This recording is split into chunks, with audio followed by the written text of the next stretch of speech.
We Then are, had this we paused. are now. Okay, so how do I grab that link? Okay, hang on one second. I have to wait for Okay. you to live. Okay, here. I'm gonna give you video is private. Go to home. What? Mine says meeting is now streaming live on YouTube. That's Yeah, right. and but my Yeah. YouTube won't let me in. So how weird. You on the AT&T network?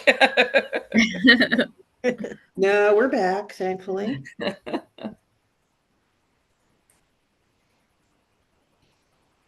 We have two channels, so let's see which one's. Here we go, live. Back, thankfully. Here we go. That's it. I need to get rid of it. So I need here's it. We have two channels, so Figure did out you what's hear that? going That was it. Here's the video, the link.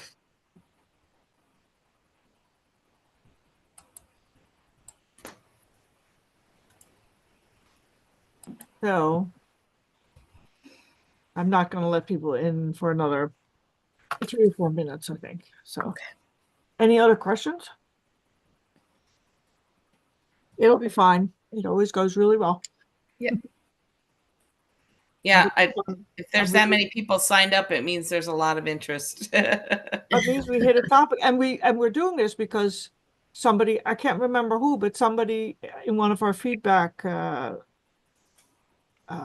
Oh yeah, somebody needs to post those links. Jane, do you want to do that, or Gloria? When I say things like sponsor the Oh, comments. Gloria, because I'm inept. Okay, let me get Gloria. I'd have to take a whole course in that.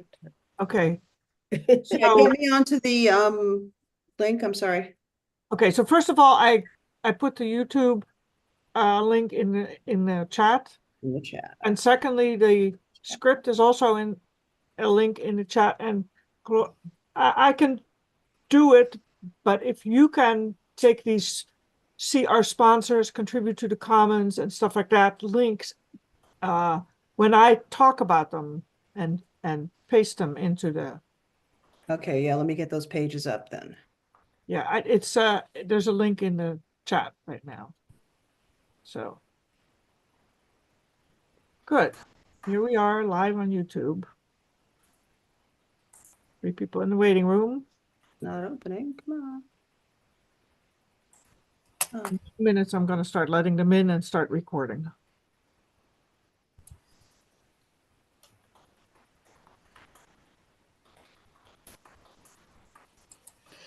There we go. Conversation Awesome. with Commons. So You got it? yeah, and where do the questions just end up under the screen there? I think so. But you're going to have to mute it because otherwise. Where Oh, that's a problem, right? Yeah, can you mute just YouTube? Not yeah. hearing.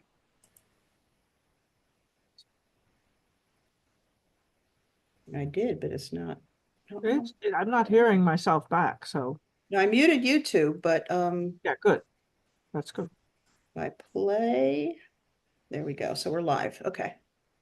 We're live. Live a little later.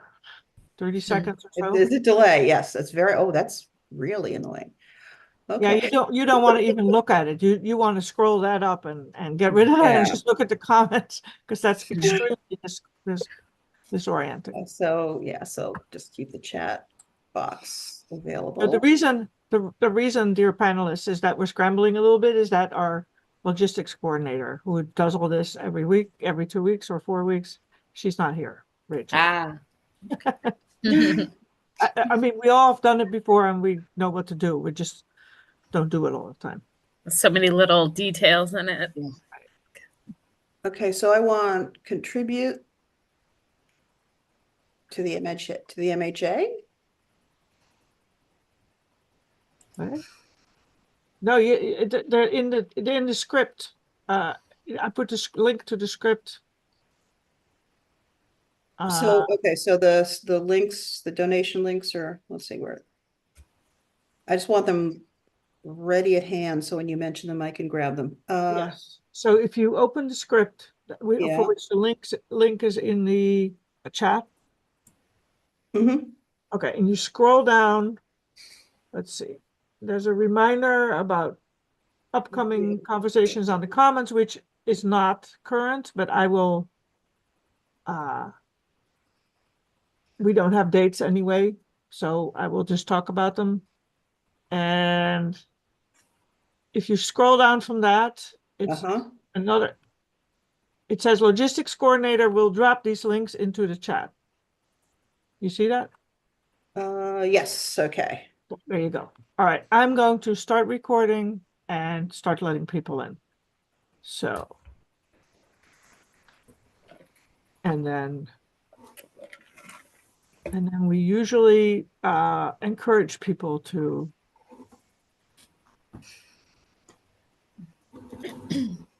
turn on their video, etc.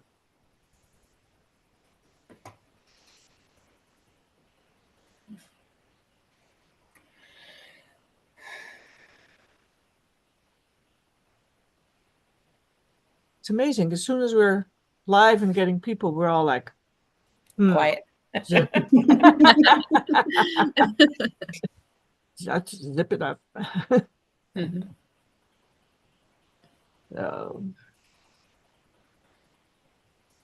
So I think you're all co-hosts now, right?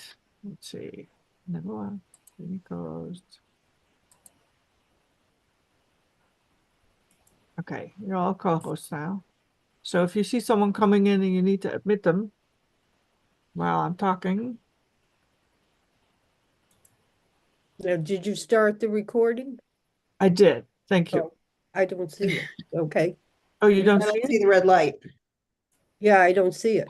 Oh, it went away. Okay. Here we go. Good catch, Jane. Yeah, good catch. Thank you, Jane.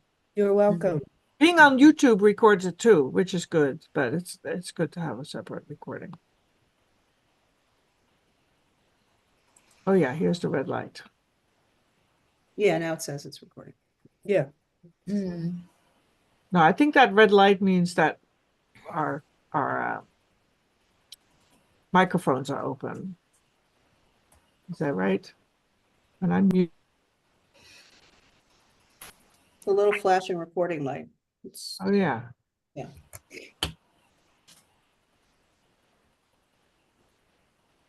Hello, everybody. We're just letting people in. Feel free to be live on your screen. This is always an informal occasion when we talk to each other. So, Curtis, we mistakenly kicked you out when you hooked up the first time. Didn't mean to. But I see you're back. So it's going to be another few minutes before we start because there's going to be quite the crowd today. But I encourage you to put your name and contact information in the chat. We send the chat around afterwards, and it's a good way for networking, a good way to make yourself available for networking.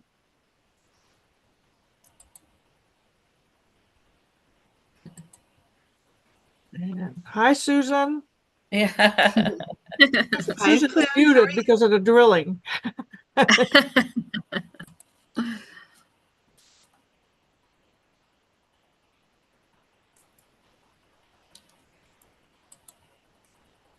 Hi, Betsy.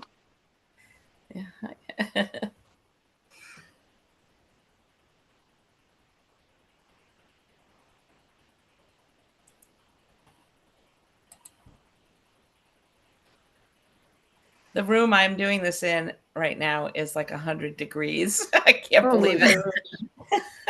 God. Whew.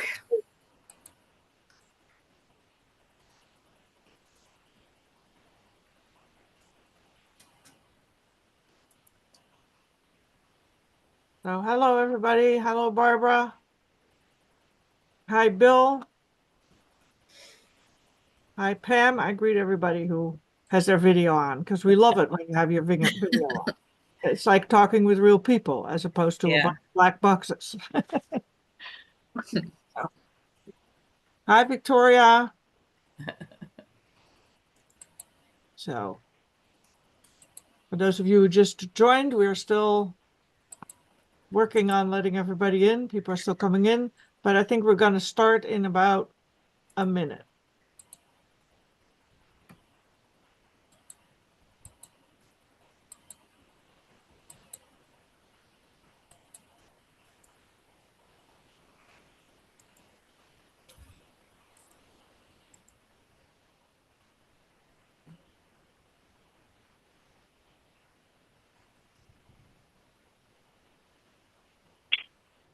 Take it away, Jane. Well, thank you all for coming and welcome to Conversations on the Commons, a project of the Mass History Alliance. Conversations on the Commons are just that, informal conversations that you are invited to participate in the discussion, ask questions, and use the chat. This event streamed live on YouTube, and those of you watching there are invited to comment and send questions, which we will monitor to the best of our ability. Before we start, here's some housekeeping. Once we start the conversation, please keep your microphone muted until you are called on, and that lowers the background noise. This is meant to be an informal conversation. We invite you to turn on your video so we don't feel so alone. Use chat. We send it around after. Start by introducing yourself. Put your name, email address, and town of organizations if you want to share those. Also comment, ask questions, share resources, or raise any tech issues during the conversation. Let us know if you have something to say by raising your hand and see the participants list to do that. If you are on the phone, just ask to break in. Make sure that your name is correct in the participants list. You can do this by hovering over your name in the list, then clicking more. If you're on your phone, just click participants and then click your name. If we get Zoom bombed, which we haven't, but we will immediately close the conversation and send you a link for a new one to start immediately. So look at your email if that happens. The link is in the chat.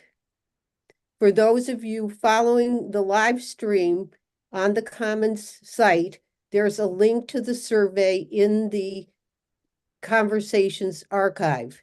And I'd like to thank MHA's top sponsors, Mass Humanities, Bennett Rosenberg Family Fund, the State Historical Records and Advisory Board, Mike Petoskey, and the Dorchester Historical Society. You can find all of our sponsors on the Commons website. The link will be in the chat. And we'd also like to invite you to list your organizations in the Commons directory and sponsor the Commons. Everything costs money. If you can only spare $25, we'll gladly have it. So, and if you even want to get more involved, like I did from watching these conversations, you can even join in and find yourself on a committee. So welcome. And now I'm going to introduce our moderator for today, Plune Borisius, is the former president of the Mass History Alliance and the principal of Swift River Press Public History and Communications, working with historical organizations in their planning and projects, as well as the management of their historic buildings. Her alter ego is writer and photographer Agatha O. So welcome, and Plune, take it from here.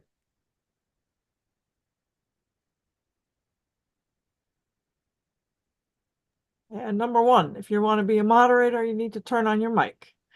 Thank you, Jane. Hi, everyone. Great, what a great start. True professional. Um, okay, so isn't this interesting? I just am in the wrong script, I see. That's why I was having a hard time finding the right thing. So here we go. I was wondering. So hi everyone. Today we're talking about taking care or even collecting, navigating born digital materials. Oh my God. Um, Newsletters, social media posts, correspondence, it keeps going on the list. Financial and other records, our own and those of small businesses and organizations in our bailiwick. All of these are things that we have in our collections from the 19th and 20th centuries or even earlier. But now they're digital. Any number of forms of born digital media and correspondence vie for the attention of archivists and curators of small historical organizations, and not only in the inbox or online. The amount of stuff is mind-boggling, and the questions surrounding collecting and preserving them are materially, and I use the word advisedly, different from the past when we collected paper, or even when we digitized paper-based collections. Does your organization hesitate to collect materials whose only existence is digital? What do you collect of your own records, other materials? How do you choose? What would you do if you were offered the records of a local club or company that was going out of business? How do or should you keep them safe? What about formats? Do you have a budget, and what are budget-friendly practices? The list goes on. So today is a first step. It's nothing more than a first step towards our getting our as they say, wrapping our arms around this topic and getting on top of it. So instead of two peer panelists or experienced experts, which we usually have, we have a different model today because I could not find two local history organization peer experts or experienced experts to say, yes, this is what we do, because everybody is unsure about what to do and where to go and how to deal with this. So instead, we have today Elizabeth O'Connell, the digital records archivist at the Morris Archives. She is an expert on digital archiving. Joining her are Penny Martorell, curator at Wistaria Hearst in Holyoke, and Amita Kiley, collections manager at the Lawrence History Center. They are specialized in the issues and questions that small to medium-sized historical organizations are asking about the collecting and archiving of born digital materials. Our goal today is to start getting at what those issues are, and collectively, and by collectively, I mean we, as well as you, along with you, the participants, start suggesting some strategies for tackling those questions and issues to get a grip on the archiving of digital materials. So before we start, I'm going to do a quick poll. The poll has 5 questions, so please be aware of that. And I'm going to start it now. And here is the poll, a quick poll, and that's going to tell us who's in the room. And isn't that interesting? I changed it all to drop downs, and they're not drop downs. So much for that. So I'm hoping you'll fill it out. 5 questions, like I said, so keep scrolling down, otherwise it won't let you submit it.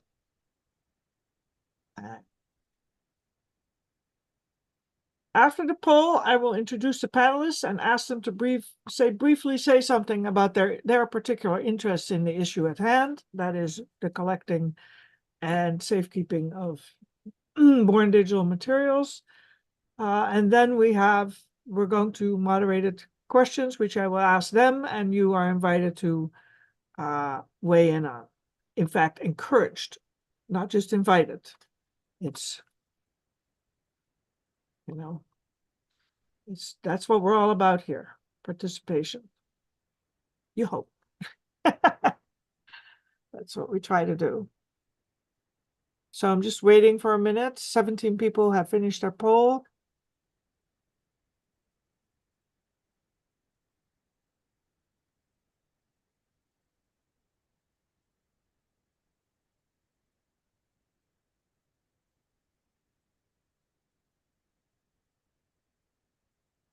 22. There's an unusual 6 of us who are co-hosts, so we can only go to.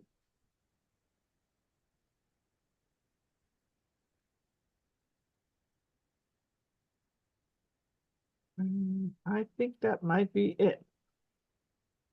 Okay, I'm not seeing anyone more get in. Is anyone still working on this? Okay, I'm going to end the poll and share the results. And you'll see that, again, as usual, about half of us are from historical organizations, a little bit less, and then a smattering of all sorts of different historical groups. Do you have a digital archive? 38% says yes, which is great. And 42% says no, not yet. And there are a few who are, one says, or a few say, two say, what we have is a mess, which is what we have. If so, do you add Born Digital materials? Not so much. People are working on it. And do you have policies? No policies yet, 65%. So that's one thing that we're definitely going to be talking about today. Do you collect social media? Only very few say yes. And most say no or not yet. And a few say would like to. Okay, that's it for the poll. Thank you very much for participating. This way we have some sense of where we're going with this. I would like to introduce Elizabeth O'Connell. She has spent the last 3 years working in digital archives at the Mass Archives and has been the head of the digital team for the past year. Her focus had been on identifying and making accessible records of marginalized groups in Massachusetts, preserving oral histories, and digitizing records of international interest. She also serves on the State Historical Records Advisory Board, where she assists with matters related to digital record preservation and digitization. She believes that digital archives are the future of archives and a way to make more equitable access to our shared history. She has an undergraduate degree in art history from the University of Kentucky and a master's of library information science from Syracuse University. Take it away, Elizabeth. Welcome. Hi, thank you for that introduction. So I got into digital archives sort of in an unusual way. It wasn't what I meant to get into when I went into my library program. I always thought I would end up in something like reference services. But while at Syracuse, I had the opportunity to work in their special collections with their media preservationists. And so that's when I first began working with making media digital and how that process allowed media to be better shared. And then when I had the opportunity to join the Massachusetts Archives, I joined in the digital team where I felt like I knew very little. I felt like I came in and I didn't know what I was doing. It all seemed very overwhelming, but I just sort of dove in, and it still sometimes feels a little overwhelming, but I do feel as though I am finally getting a handle on everything. And I hope that today I can maybe help give some people some confidence to tackle their own digital collections today. Thank you, Elizabeth. Let me introduce our first panelist, or our first historical organization panelist, I should say, who is Amita Kiley, who was raised in Lawrence, Mass, and graduated from Northeastern in 2004 with a BA in American History. In 2001, she began working at the Lawrence History Center as a preservation assistant and stayed on. In 2015, she moved into her current role as collections manager and research coordinator. Amita also manages LHC's social media, supervises volunteers, and handles walk-in visitors, etc. She co-edited the book COVID Conversations, Voices from Lawrence and Lowell, Massachusetts, which came out in 2023. Amita enjoys introducing others to the Historical Society Center's mission of collecting, preserving, sharing, and animating the history and heritage of Lawrence and its people. Welcome, Amita. Thank you so much, Plune. Hi, everyone. I'm so happy to be here. I was originally going to sign up for this workshop to learn more because it is such an overwhelming topic. At the History Center, we have a large physical collection, 40,000 photographs, thousands of books, and hundreds of thousands of documents. And some of it is digitized by us, and very few material we acquire that is born digitally. The last 10 years or so, we've been conducting oral histories, filmed on an iPad, or so those are born digital. And we have a system of how to incorporate those into the collection. And those are something that we get periodically. But then we also receive photographs that people email of things that are going on in Lawrence currently, or sometimes we'll receive photographs that people have scanned because they don't want to donate the original. So sometimes the photos are a little bit harder to manage or to incorporate because they come in kind of continuously. So that's one challenge that we have with Born Digital material. We also have a very active social media page. Our Facebook page is very active, and there are sometimes hundreds of comments on posts. And we back up our social media, our Facebook page. We save that periodically. But we don't necessarily seek out and save other social media posts because, like Plume said, where would it end if we were constantly visiting other social media, other Lawrence Facebook pages and trying to save all that? Other challenges are the fact that items that come to us digitally are kind of out of sight, out of mind compared to the physical piles or boxes of new donations that have come in that need to be put away and need to be properly preserved. We don't have necessarily official policies yet regarding born digital material, but that would be something that we would look at going forward just to deal with the current way archives are going.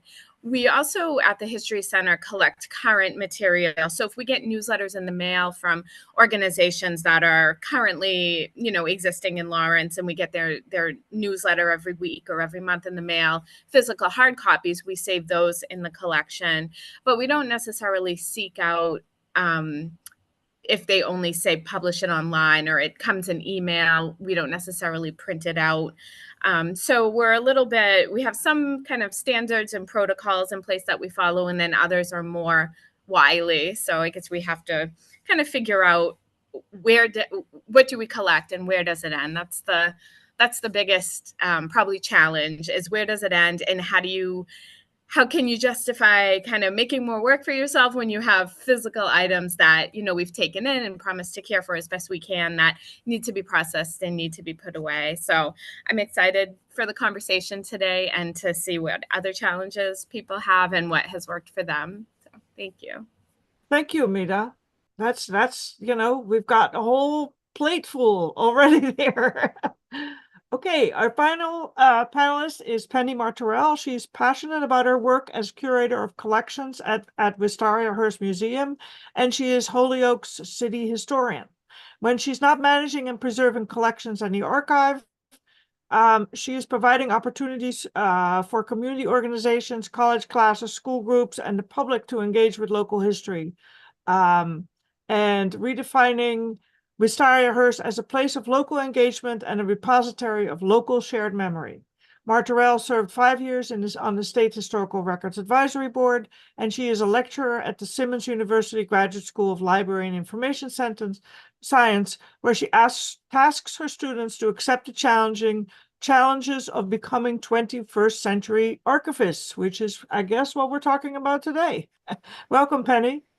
Yeah, absolutely. And it's a challenge for me. I think when I spoke with Plune, I just had a whole litany of questions. What about this? What about this? What about this? Of where we are. And I just noticed in the poll that some of you already have digital archives, but you have no policies. So I think that's probably where we want to start. But yeah, I would say that I'm on the scale of what we have is a mess. Wistaria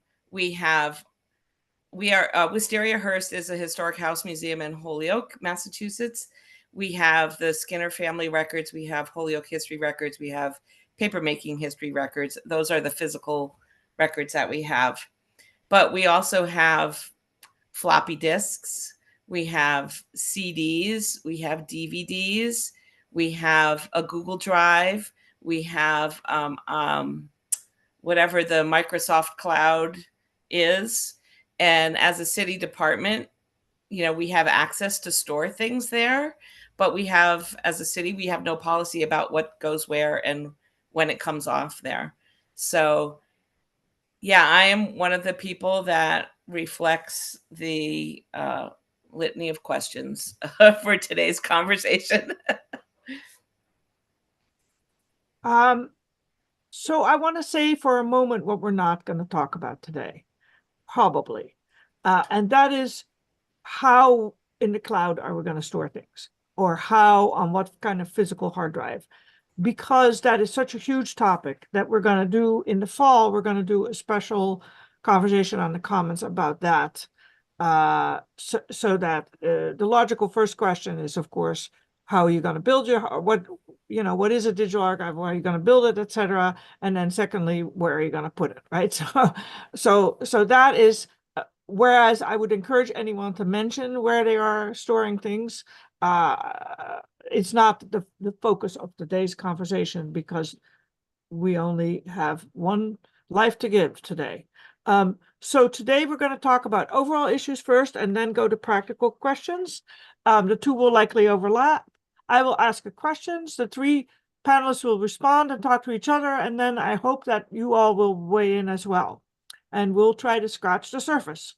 So let me start with my first question, which is, when I think of Born Digital Materials, the first question comes to my mind is, what on earth are you going to keep from the barrage of digital stuff flying around at all levels of society, including the local? What, in addition to your own records? What does archiving the first 21st century look like? How do you think about choosing materials from what comes at you? How do you get them? How do you stop from being overwhelmed? And I'm going to go to Elizabeth first. So I think the main issue with Born Digital Materials that make them so intimidating for people is simply the volume of them. So Elizabeth, I'm sorry, yes. Can I ask you to move a little closer to your mic? You sound... Yes, yes, of course. Okay, thank you. Sorry about that. Yeah, so when it comes to Born Digital, you often end up with a larger volume, just pure volume of records, because it's so easy to create a digital record. And when we say Born Digital, what I'm talking about are things that have never been physical necessarily. Or for your organization, it may be things that you don't have a physical component of, in the case of you're receiving scans of someone else's photos or something like that. And it becomes very easy for these to just accumulate and accumulate, because in the past, when someone wanted to take a photograph, they had to have a film camera. The film had, you got 24 and that was it. It was expensive to print them. It was expensive to take them. Now everyone has a camera in their pocket and they can take hundreds of photos. I went to Stonehenge and I took over 300 photos. Did I need 300 photos of Stonehenge from every angle? No, but I took them anyway. And that's what you end up with when it comes to digital records. You just have so much. People don't just save the final copy of a report, they save every single draft that they have. So you suddenly end up with, instead of one report that you might have gotten in the past, you end up with, 17 different files, all of different iterations of that same report. And I think that volume makes it very overwhelming. And I think people tend to think, I can't delete anything. I can't get rid of anything. And I'm going to give you permission to delete things. Sometimes you have to decide what is worth keeping. You don't need 20 photos from the same angle of the same event. You don't need them. It's not going to be useful to either you, the archivist, or to the people wanting to see those images. If someone has to scroll through 300 images of an event, that's overwhelming to your user.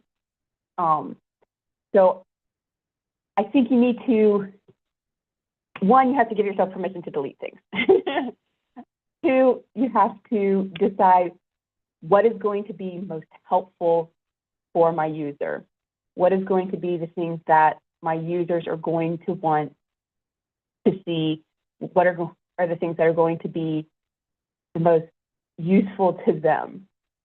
And then you need to sort of decide how long, sorry, I'm trying to think about how to word this.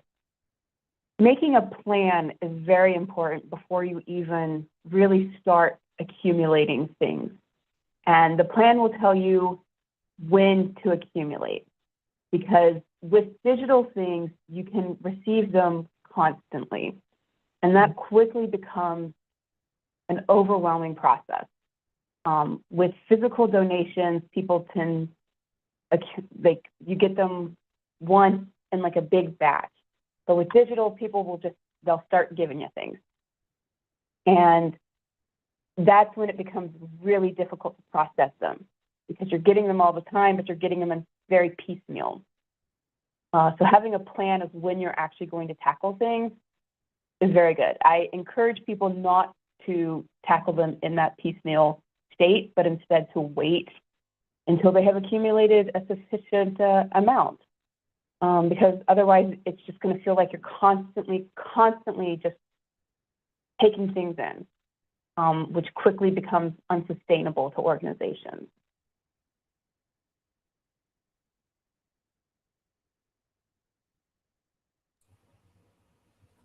Sorry, I unmuted myself again.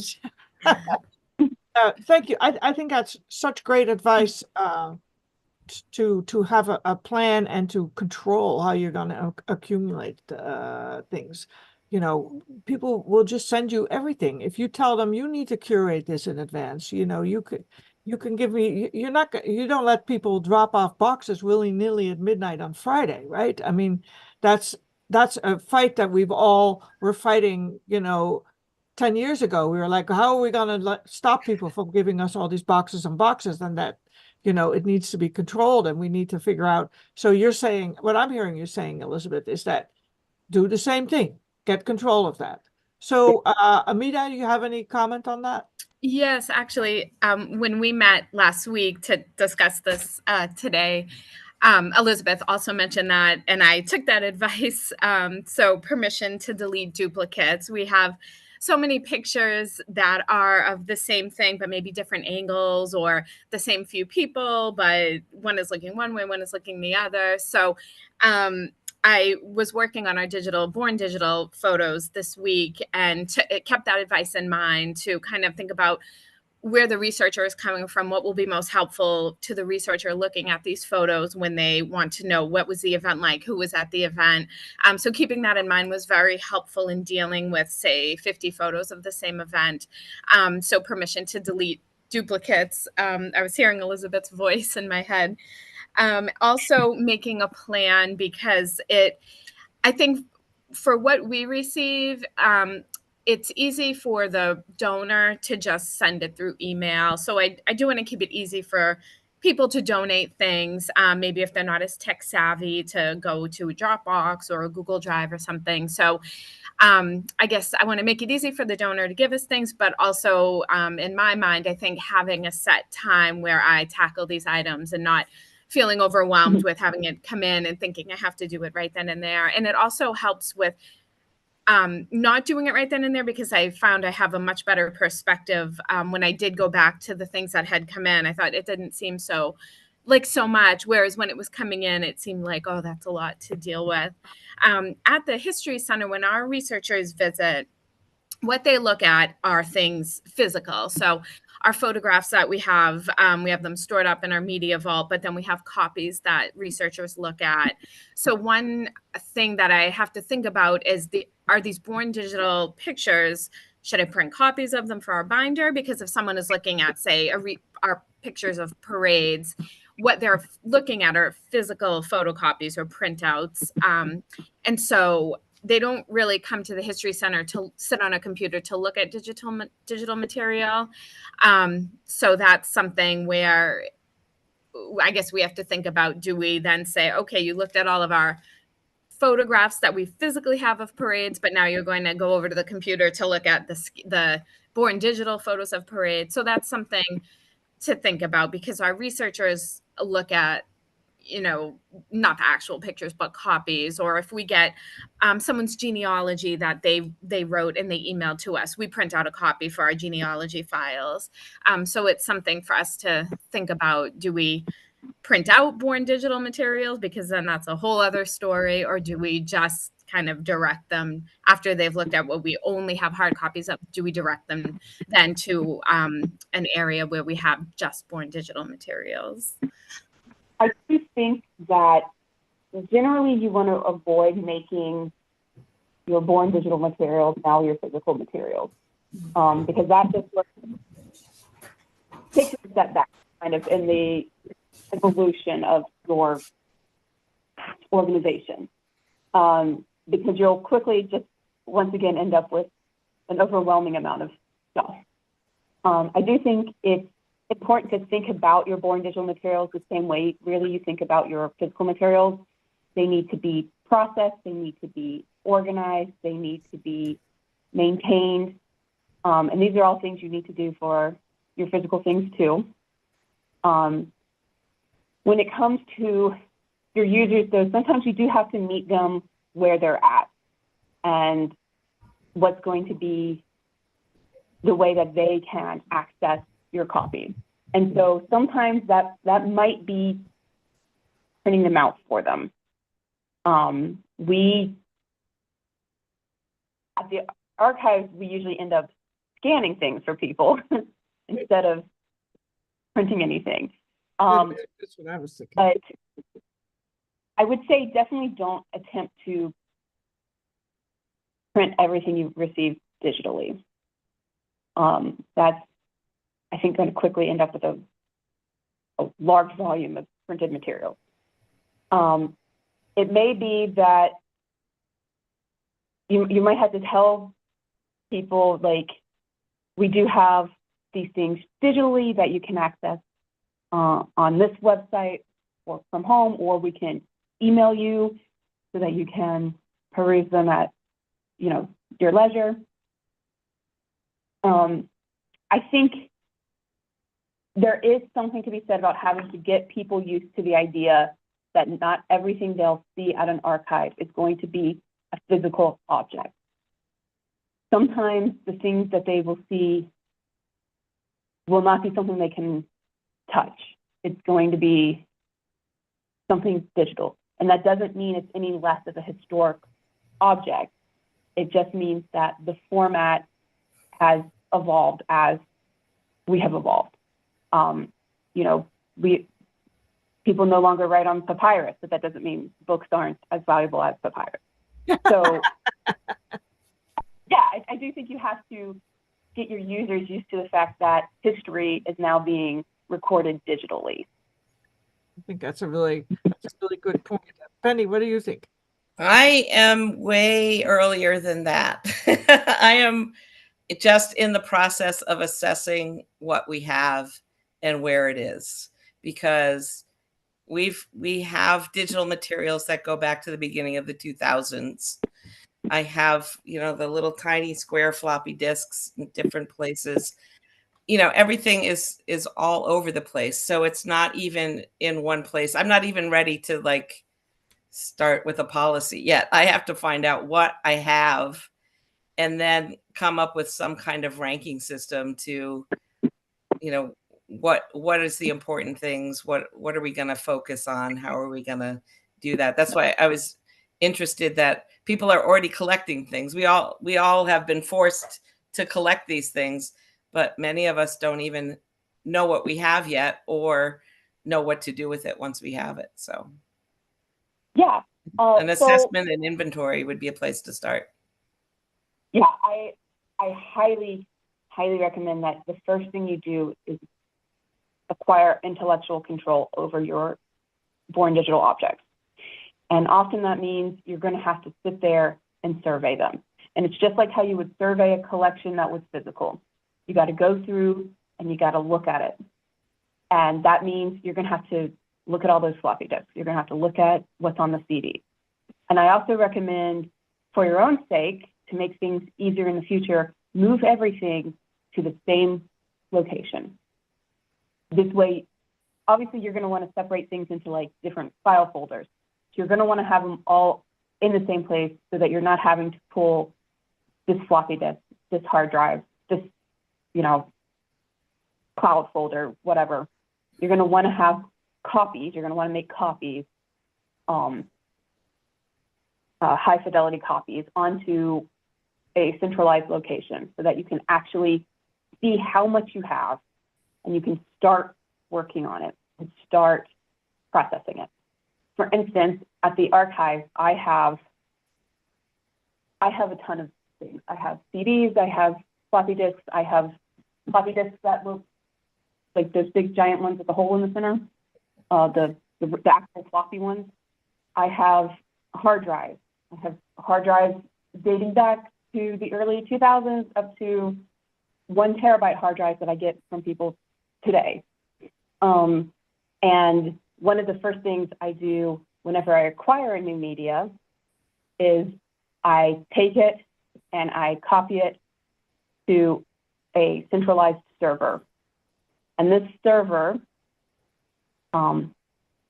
is where we do all our actual processing.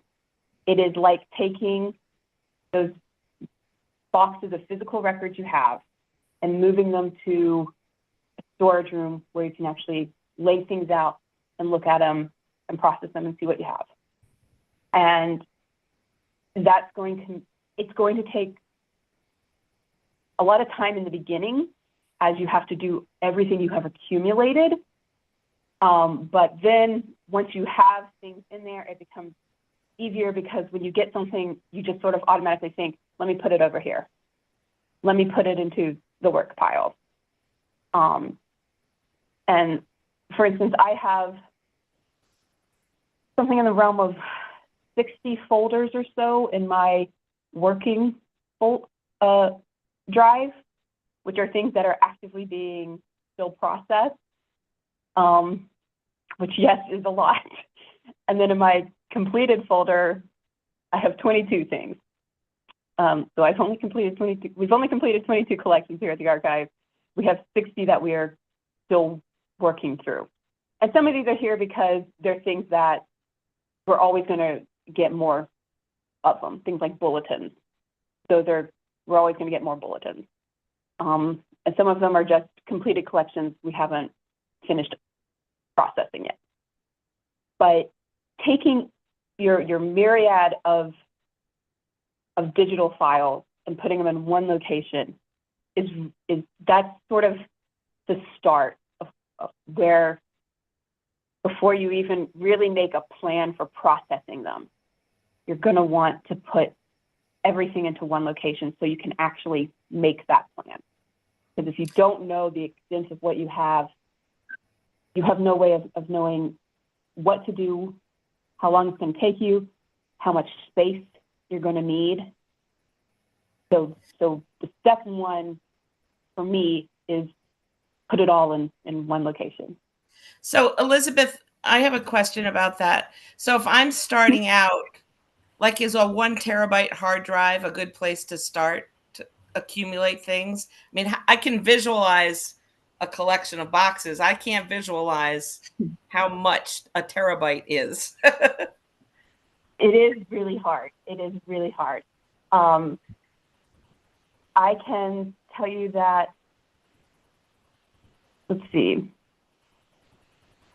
So the drive that we use for all of our things, our collections, currently has 13.4 terabytes on it.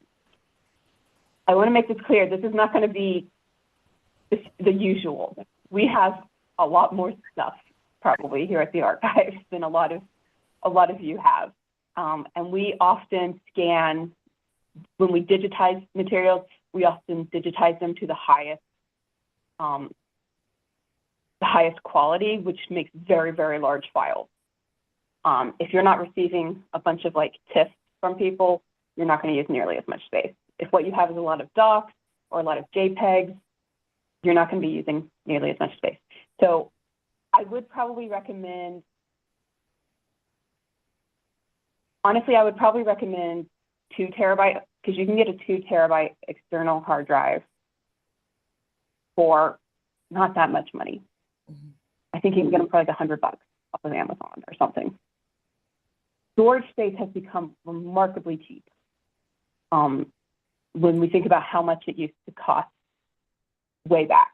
I remember when I first went into college, it was a big deal because they gave us all free flash drives that had like 512 megabytes or something on them, something like that. And these things, like 512 megabytes cost back in the day, like $40. So we were all like, oh, yay, free flash drive, save $40. Nowadays, you can't get anything with, like, no one even makes storage that small because it's just tiny. So with Elizabeth, 1 terabyte to store a lot of records. oh, Um, I was going to suggest buy the largest thing you can buy for your budget. That's readily Yeah. available, right? I have Yes. a really related question to you, which is, okay, so now I have 5 USB drives, 17 CDs and DVDs, right? And a hard drive, and now I have put all that stuff. I have recognized that they are actually all digital files. They are not objects. What they are storage mechanisms for digital files. They're closets. They're file cabinets, right? Yeah, I think So you're I put them all on my 2 terabyte drive. Do I need to keep these things? Do I I need had to? that same question. So I do. However, it's not necessarily sustainable for me to do this though. And I am quickly going to reach a point where I don't any longer. I keep them as my sort of last resort backup in case any of my other backups fail me. But these things also don't have the longest Shelf shelf life. life. So once you've moved it into a secure, centralized location that would ideally have backups, you can get rid of like the original CDs and whatnot. And there are some things that I don't have because I have to give the hard drive back, for instance. So in given me like the Digital Commonwealth, who we work with a lot on digitizing records, they've given me a hard drive. I move things off of it, and then I return that hard drive to them for the next accumulation.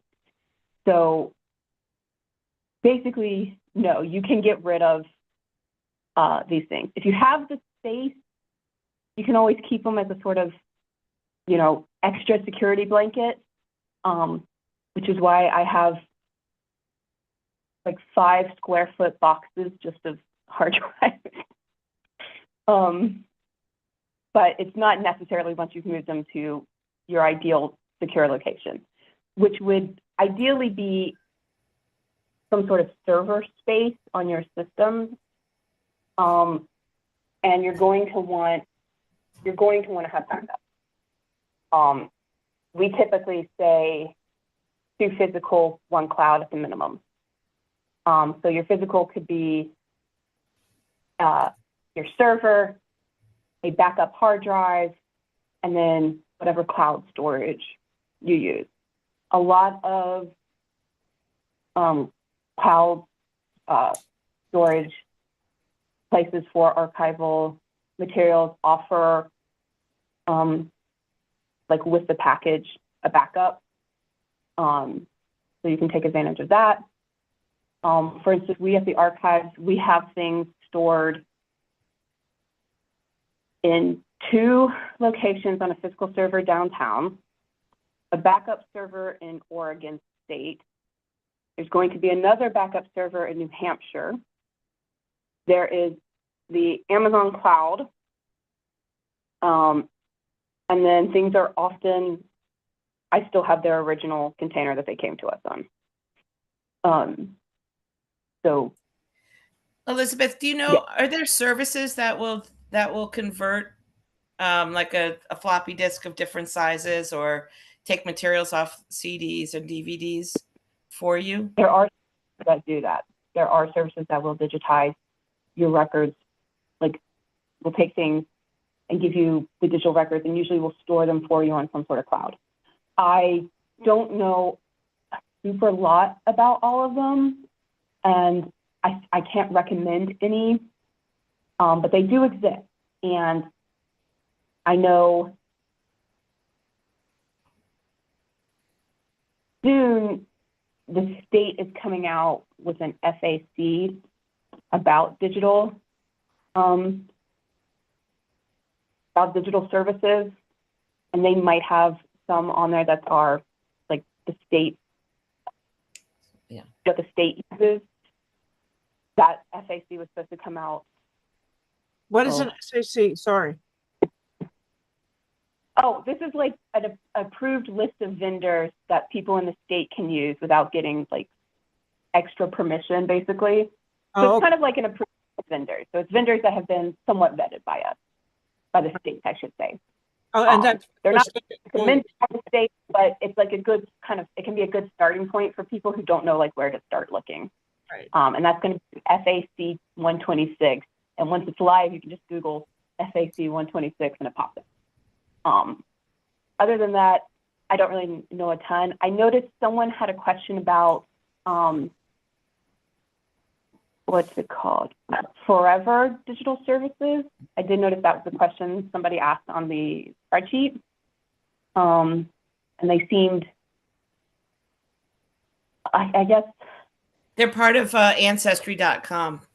They're part of that network. So I think, yes, you know, forever is however long the business operates. It's kind of like a gym membership, right? Have a fund.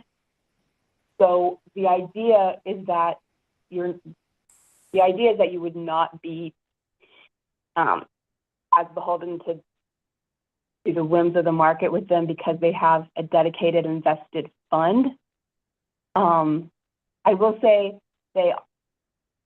their actual storage seems good. They offer backups, but anytime with something like this, you run the risk of something going under. As I said, they do actually actively invest the money for the maintenance of their servers, which is a good sign. They seem to own their own servers, which is also a good sign. But yeah, I cannot tell you this is going to be around for 100 years.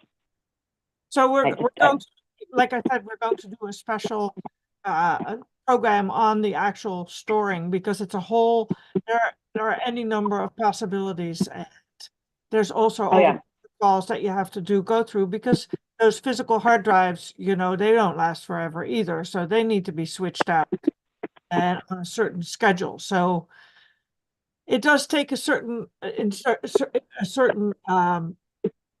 investment. So okay. So what I've heard you say is create policy, make a plan, create policies that say, I'm going to take it this way at this time. I'm going to deal with it this, how I'm, you know, this is what I want and this is what I don't want. And then create and gain intellectual control over what you already have. Recognize that all these different storage systems are storage systems for digital files. Unlike, for instance, maybe tape, you know, that's a storage system for a file, but it needs to be digitized in order to get digital. So, right. But CDs and DVDs and all these things, they're all storage systems for the file cabinets, and get them all into one place. And Betsy McKee says, what about reading certain modalities like CDs, DVDs, microfilm, fish when we don't have readers for them anymore? My new computer doesn't even have a DVD drive, so you're gonna have to buy a DVD drive. Yeah, you can get them pretty inexpensively. They're only like $20, and they're just USB drives. Right. But you also might look into, you know, some colleges might have the technology to be able to help out. Some libraries, larger libraries, might have, you know, the ability to do that. But this is why we want to make things digital, because this hardware is not going to be accessible forever. I bought a new car recently. It can't play CDs. I have a whole box of CDs I can't use in my car anymore. My laptop doesn't have a CD or DVD player in it anymore. It can be hard to find a DVD player just to buy for your TV at home. So you're not going to have. That's why you want to take these digital files off your CDs, off your DVDs, and put them into a digital environment so that they can be accessed and played from any computer. And it can become hard to do so, because you have to buy new materials in order to do that. So what Penny was saying about for microfilm and microfiche, we have readers here for that. And we have a bunch of readers for it, because we still have a bunch of microfilm and microfiche we use. But more and more places are just getting rid of it, because it's big, it's bulky, it can be expensive to maintain. And microfilm itself is not really a long-lasting medium. I know a lot of people thought it was. They thought if they they transform their paper records into microfilm, that it would be very long-lasting. But the fact is, microfilm, it tends to deteriorate. It's better for certain things like newspapers, because newspapers will just crumble into dust if you just leave them alone in a room. But for a lot of other paper records, microfilm it's all going to deteriorate. I definitely don't recommend transforming anything into microfilm anymore. So I want to give Nina a chance to say something on these topics, and then I would like to segue into what this question invites. Which questions about what materials. Nina, do you have anything you want to pipe in with? Yeah, I think that that's a really good thought. Is anything, sometimes at the History Center, we'll get things on DVDs. Like if there was a program on local cable access, they might also give us a copy on DVD. So it's a good method to, like Elizabeth said, get it off of the media it comes in on as soon as you can and get it digitized. We have at the History Center a collection of about 700 or so oral histories that were conducted on tape recorder, on tape cassette, beginning in 1978 when our organization was founded. And back in 2009 or 10, we actually in-house digitized all of these oral histories. Again, they were on tape cassette, and we digitized them into WAV files and then mastered them as MP3s.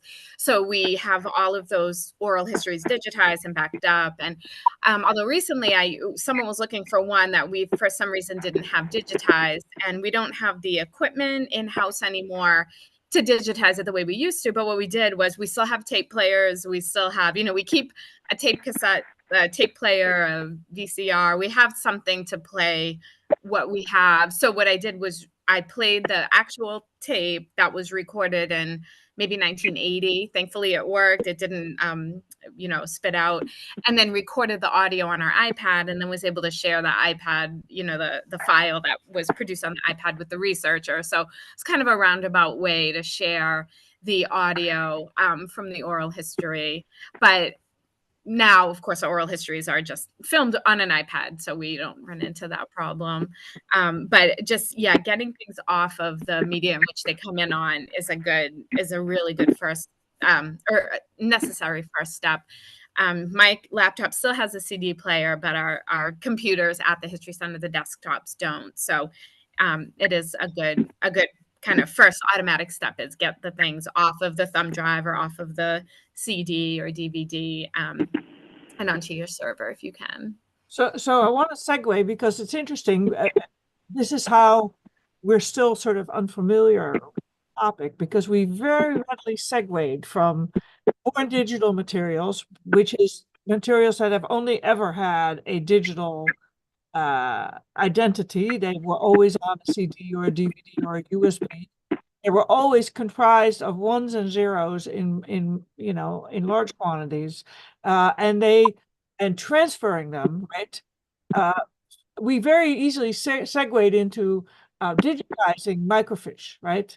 And so then we have materials that are digitized from the collection, which may be that there is an original that is deteriorated, or we want to share more widely, like, if we have an old document, we want to share it, or like a newspaper that's going to go away. And so one of the big questions is, how do we relate these things to each other? Are they the same things that have a physical presence? Once I take something off the microfiche, can I ditch the microfiche? But what about tape? If that's the original, how am I going to think about that? And do we put the materials in the same place as the born digital materials? I think that's a sort of yeah. So go, Elizabeth. Yeah, so I always recommend keeping like your tape. Microfiche you sometimes have to get rid of because it starts getting hazardous, because it starts basically off-gassing, and that can make people dizzy when they breathe it in, breathe in the fumes. But I think when it comes to a digital archive, things that are born digital, things that are digitized, they're honestly treated the same once you have them in your archive. There is no difference from how they are treated because they are,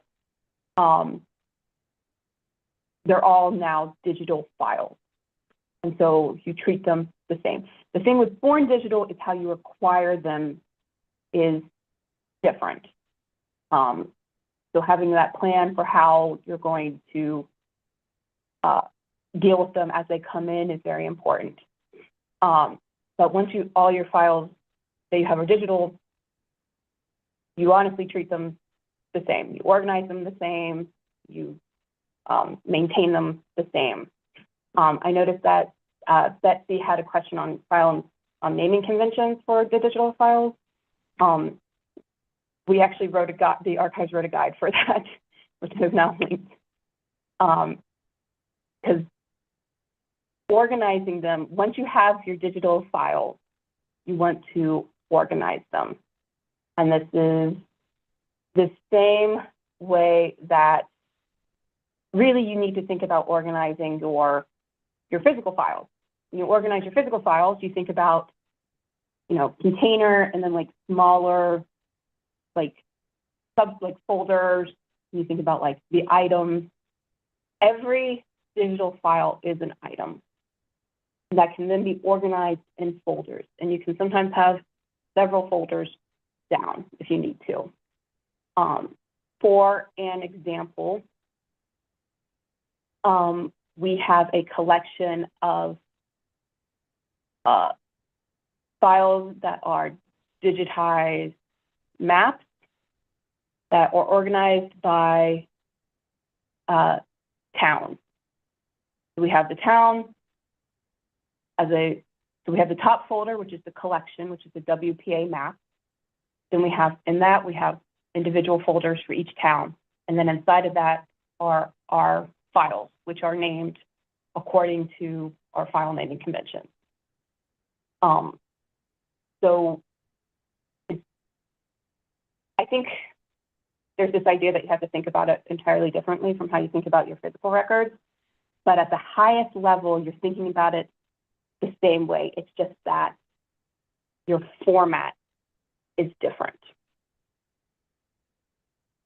I think the way I one time explained it to someone is like, if you have something that's sitting in a file folder that is itself sitting in a series of file folders behind, one of those little indicators, what do you call that? That says, here we have the Kylie collection, right? That is itself sitting in a box.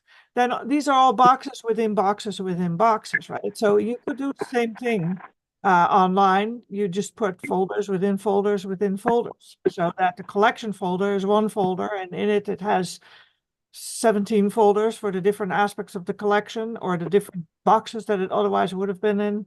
and so you go down that way. And We so, do the, hmm?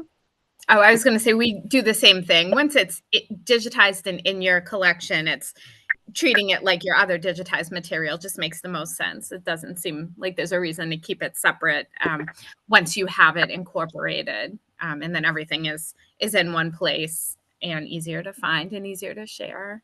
Right, and you organize it the same way you would otherwise in the file cabinet, except that you have folders within folders. Yes. So that is lost in my own question. I wanted to, Penny, do you have anything on this that you wanted to say? I wanted to ask, oh, go ahead, Penny. Go ahead.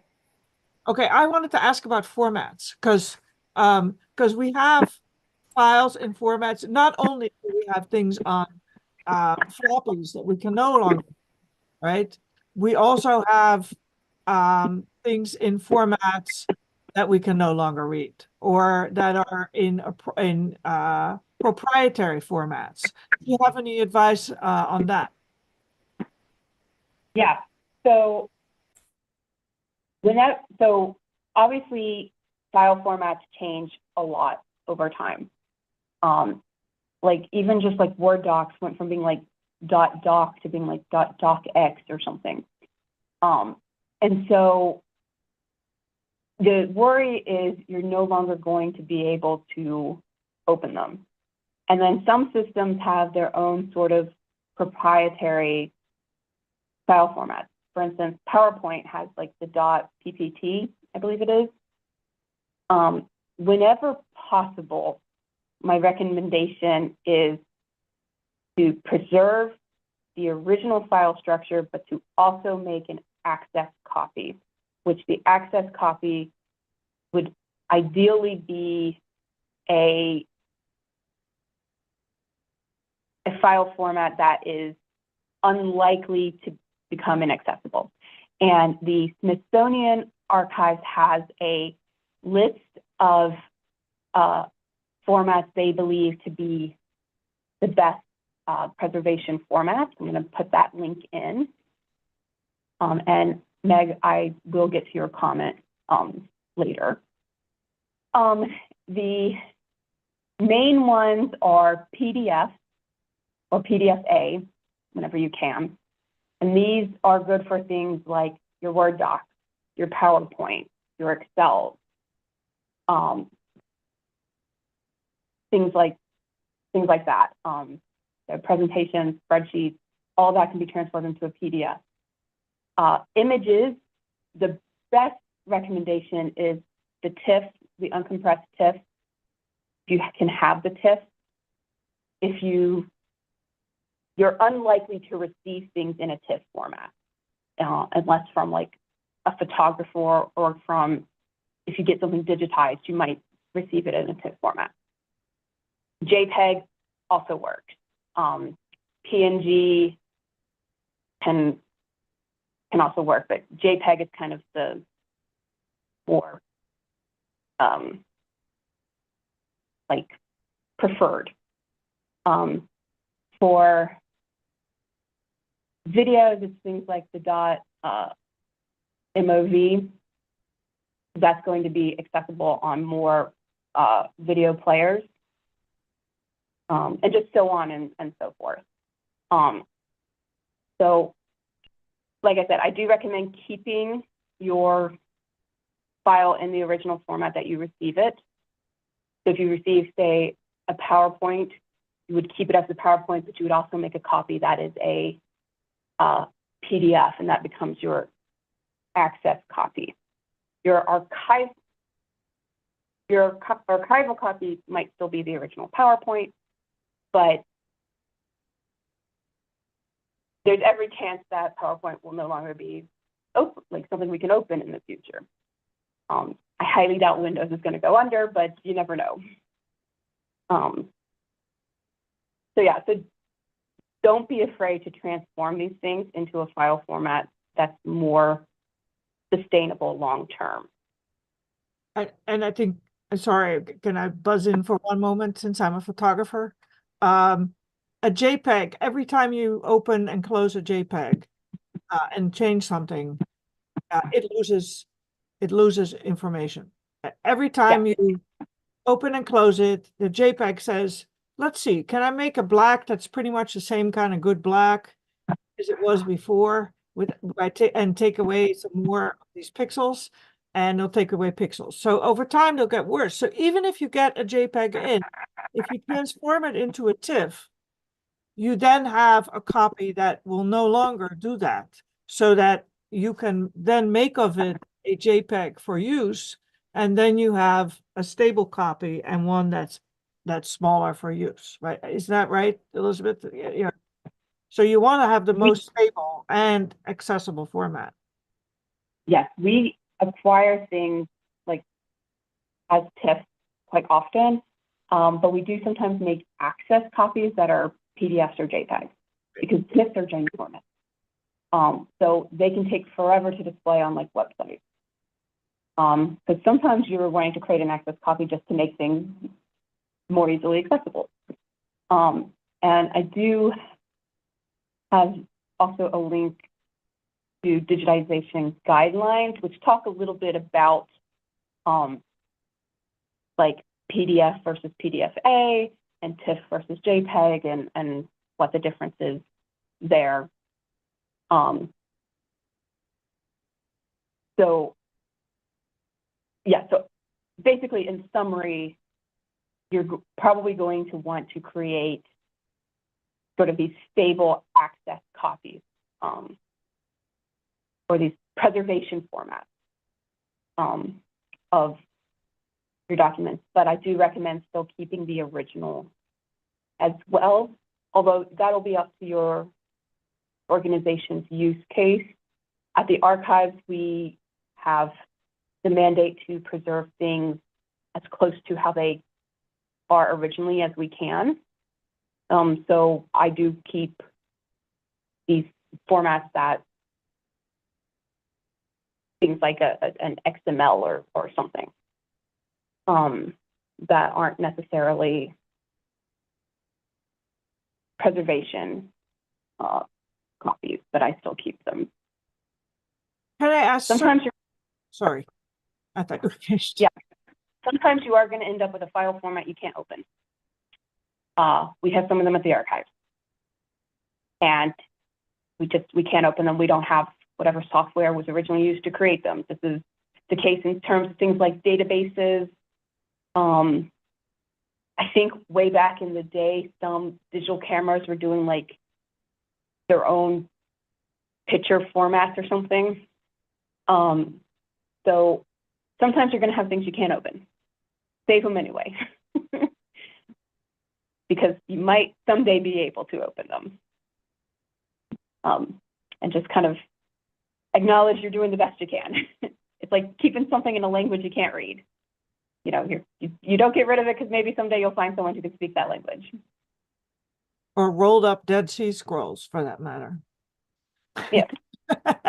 I wanted to circle back to something that that we talked about when we discussed what we're going to talk about today, and that is still is back to the matter of having a policy, because we did talk briefly, and I think Amita talked about that.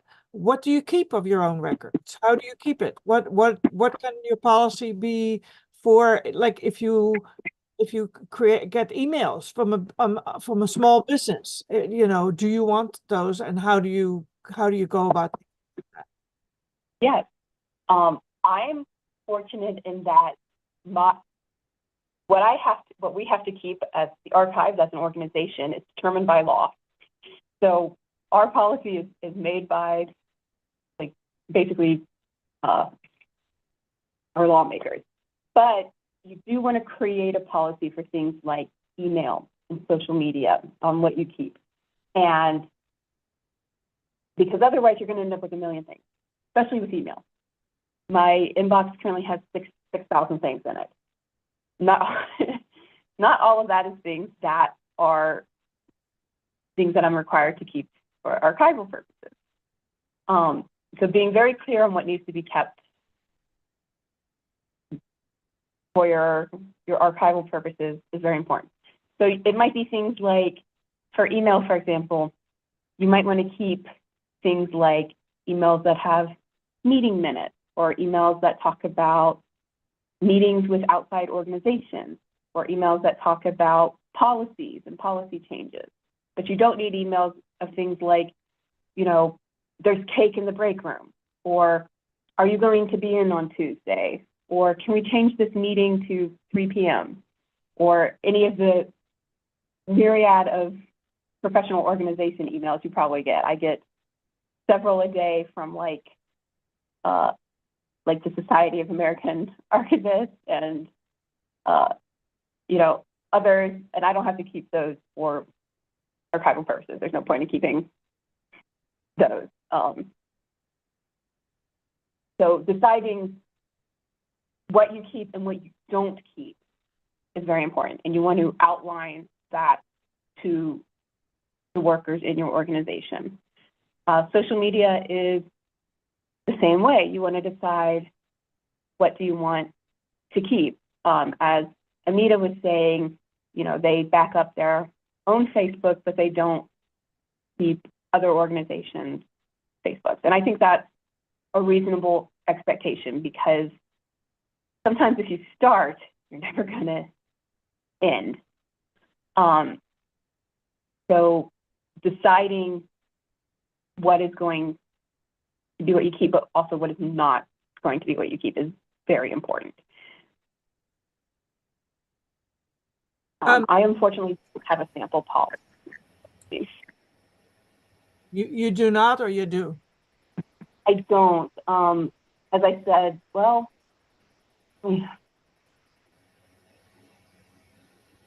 Well, no, because what you keep is legally required, right?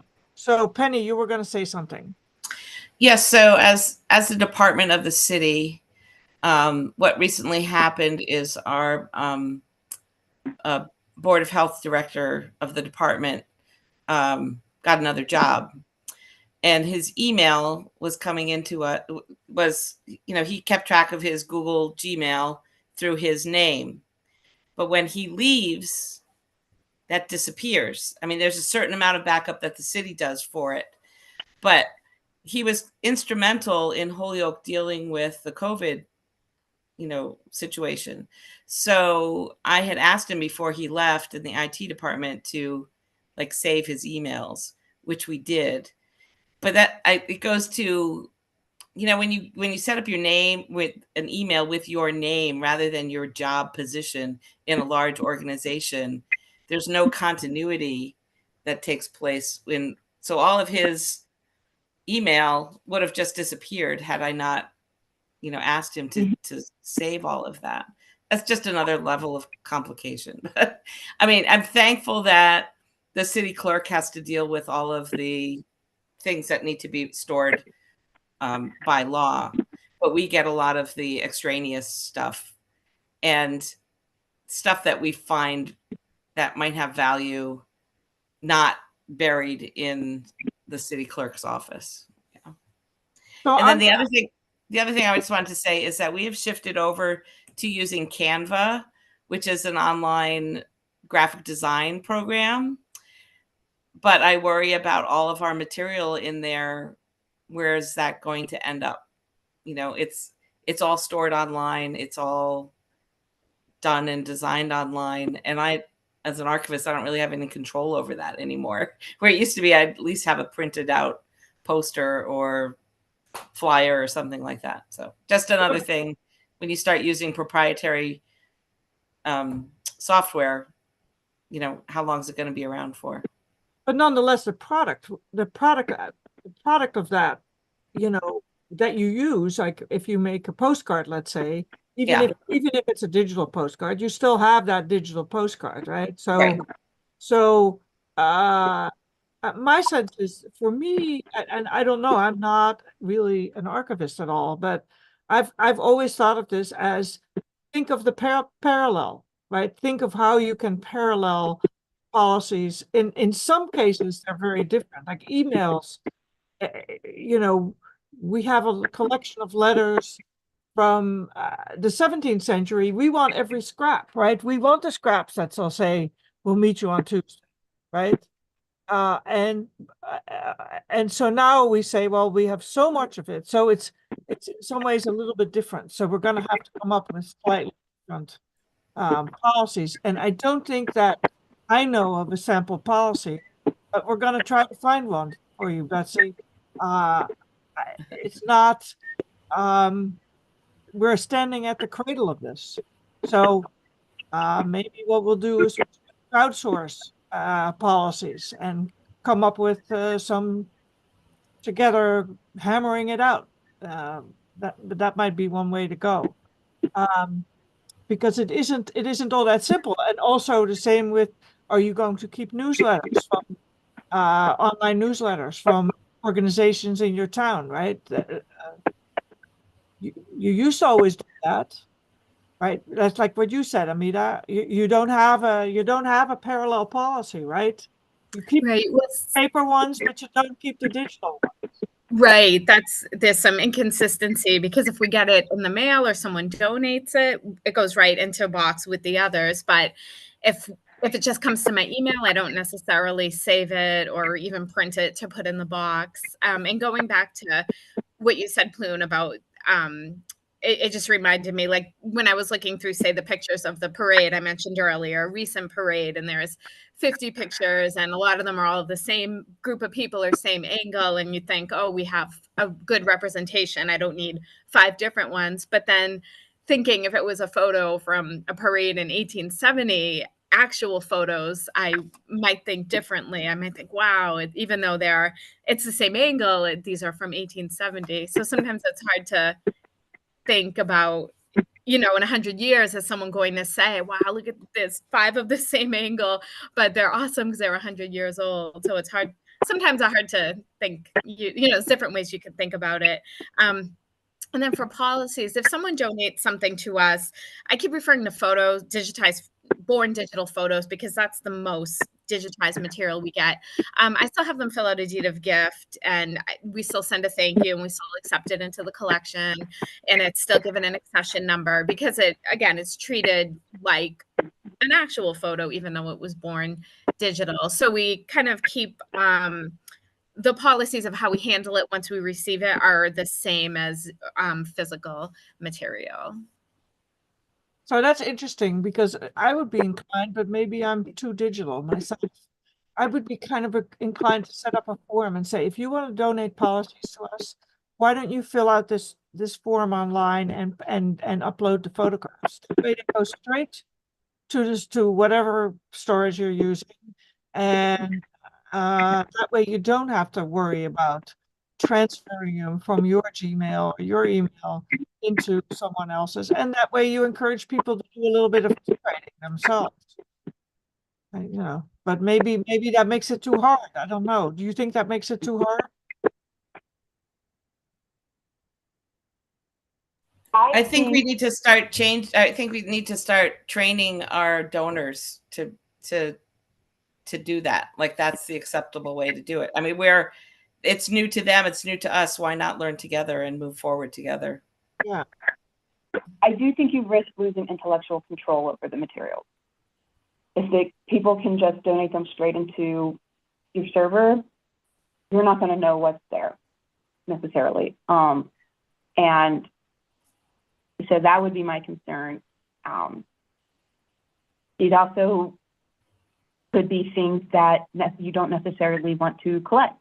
I'm sure everyone has a collection policy, and people don't always understand. We have to turn down people wanting to give things to us all the time. So if you let them bypass that step of speaking to the organization about, do you want these things, you run into that risk. Another thing that the whole process does is it gives us permission to replicate like images that they give us. That's part of like accessioning and whatnot. Well, for us, it's all ours anyway, because it's all states. But that's the idea of when someone transfers something is gaining permission to use the materials in something like PR or something. So I honestly think, for me at least, keeping the same process as you would for a physical object, for your digital object, I think is what you should do. You really should be thinking of your digital object the same as you would be thinking of accessioning a physical object, because functionally it's a little different process, but theoretically it's all the same. You're acquiring an item from someone else or your organization. And it's easier and harder because people can just do things like email it to you. And so sometimes what it might be is coming up with like a place that only, for instance, like Anita, do these things come to your personal inbox? It's the at Lawrence History Center email. So it's amita@lawrencehistory.org. So yes, in that sense, it's my personal name. But a email address just for people sending things for that they think the organization should have. Mm-hmm. Then you'll be able to keep better track of it. You'll be able to tell more of how often you receive things. You'll be able to respond to people, to fill out any paperwork that you need to a little easier. And it means that for your peace of mind, mm-hmm. there's a connection. Not coming into your email, so you don't, when it comes directly into your own email, you think, I need to respond to this right away. Yeah. I need to handle this right away. When it comes to like a holding bin, mm-hmm. you don't have that same impulse of, I got to handle this right now, which is part of what makes Born Digital Materials so overwhelming. That's a great suggestion. I really like that. Yeah. For the people who do send us things digitally, email seems to be the easiest. So I'd rather make it easier for them, even if it's more work for me, because I don't want to make something harder for a donor. If email is the easiest way, that's fine.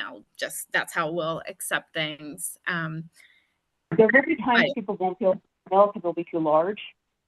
At which point you might have to walk them either through giving you a flash drive or mm-hmm. using a file sharing system. Yeah.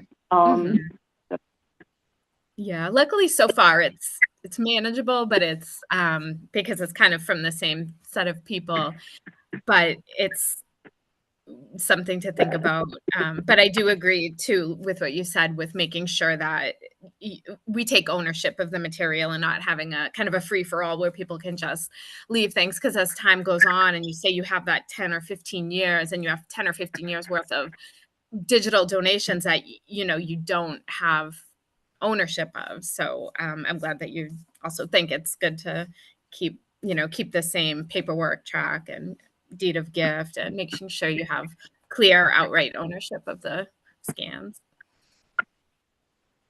I still think there's a way to automate that so you can send a link to people and say, you want to donate something to me? Here, put it here, and not have it on your website, but mm-hmm. But I don't know, but that way you have your deed of gift filled out, instead of having to chase them down. But again,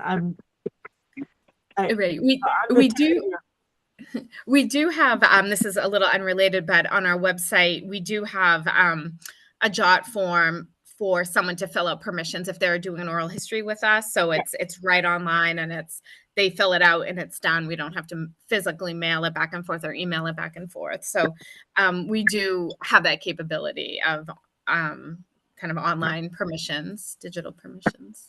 So this has been really great. I think, we've learned a lot about taking intellectual control of digital materials, taking physical control, as it were, but although that's in quotes, physical control of the materials, how to start handling things when they come in, translating everything that is already digital, but in the file cabinet that's called a DVD, or that's on portable storage. And you called that, you had a term for that, Elizabeth, when we talked the other day, and you called it movable storage. And I think that that's a really, as opposed to portable storage, CDs and DVDs are portable storage, but it's not movable. It's on the DVD. You can't poke it around. And what you want to do is you want to gain control so you can put those files wherever you want them and back them up and all of that. And, I think that that's unbelievably usely. I think here at MHA, we will endeavor to start going towards guidelines. Some people have pasted some links, and we will use those in order to try to make you a resource guide that we'll have links in it. We're not going to write policies for you, but we will try to find sample policies and stuff like that and get you some links. And I'm very grateful. Thank you. Thank you, Amita. Thank you, Elizabeth. Thank you, Penny, for your really insightful remarks and your help. Thank you, Jane and Anna, for your tech support here. And thank you all for being here. I want to remind you that we have upcoming conversations on the Commons, although they are not exactly scheduled on the date yet, but in March, we're probably going to have 2 on creating exhibits. First one about the concept and design of exhibits, and the second one on actually implementation and technical IT. And then in April, we're looking to have a conversation on the Commons on the uses of history in a polarized election year. Everybody and their mother is carting facts around. What are we going to do about that? How can we help? What is it for us? How should we deal with it? How should we? So those are coming up this year.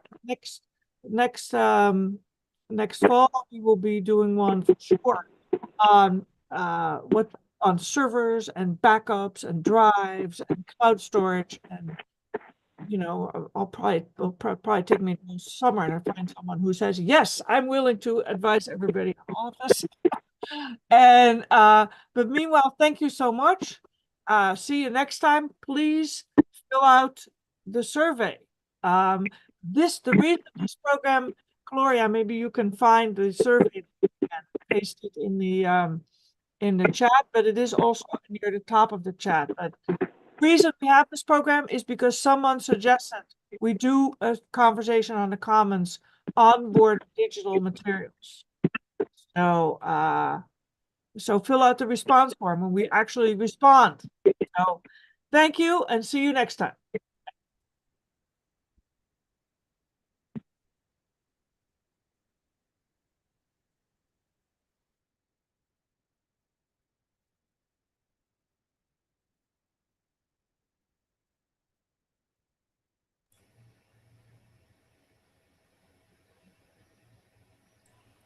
Thank Do you you so need much. us to stay on for anything?